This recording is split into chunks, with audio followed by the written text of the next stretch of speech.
बोली ना कुछ बोलो ना कुछ अपन कर ले।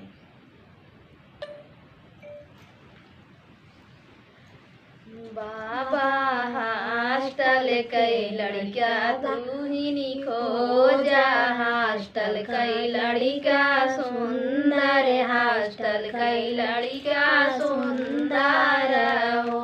बेटी हॉस्टल कई लड़का डॉक्टर दहेज ज्यादा महंगाई, दहेज ज्यादा महंगाई हो।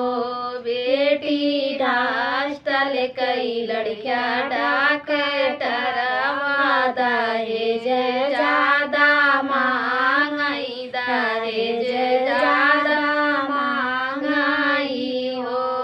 चाचा हॉस्टल कई लड़का तू ही खोजा, हॉस्टल कई लड़का सुंदर, हॉस्टल कई लड़का सुंदर हो।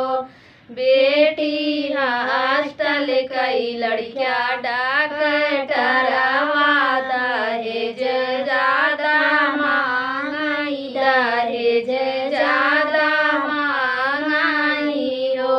भैया हॉस्टल कई लड़का तू ही खोजा, हॉस्टल कई लड़का सुंदर, हॉस्टल कई लड़का सुंदर हो।